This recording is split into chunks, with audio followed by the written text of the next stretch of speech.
রাগ ফুরলেই বড়দিন, তবে তার আগেই পর্যটকদের উপচে পড়া ভিড় লক্ষ্য করা গেল বাংলার গ্র্যান্ড ক্যানিয়ন গড়বেতার গনগনিতে। বড়দিনের আগেই পর্যটকরা ভিড় জমিয়েছেন একেবারে প্রাকৃতিকের সৌন্দর্যে ভরপুর গনগনিতে। আনন্দপ্রেমী বাঙালি 25শে ডিসেম্বরের আগেই দূর দূরান্ত থেকে এসে ভিড় জমিয়েছেন পশ্চিম মেদিনীপুর জেলার বিভিন্ন পর্যটক কেন্দ্রগুলিতে।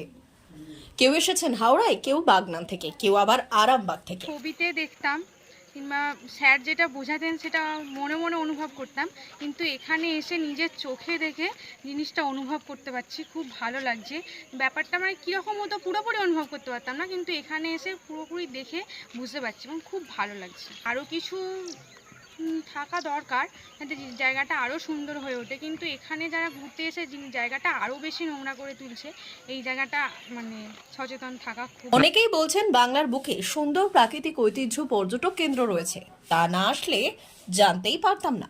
ছাত্রছাত্রী থেকে শুরু করে বিদ্যালয়ের শিক্ষক শিক্ষিকা এবং ফ্যামিলির সকল শ্রেণীর মানুষ জমিয়েছেন ভূগোলের পাতায় স্থান নেওয়া বাংলার গ্র্যান্ড ক্যানিয়ন গড়বেতার গনগনিতে।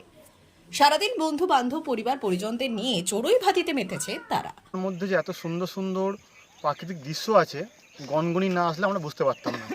প্রথম কথা হচ্ছে এইটা আমাদের পর্যটন কেন্দ্র হিসাবে খুব ভালো করে তুলে ধরা হয়নি। আমার বক্তব্য যেটা ভালো করে পাবলিকের কাছে তুলে ধরা হোক, এর বিজ্ঞাপন হোক, যাতে প্রচুর মানুষ আসুক এবং জঙ্গলমহলের মানুষের, আদিবাসী যে সমস্ত মানুষ এখানে বসবাস করে, তাদের জীবনযাত্রার মান উন্নয়ন হোক, উন্নতি হোক, সেটাই আমরা চাইব। D news, Medinipur.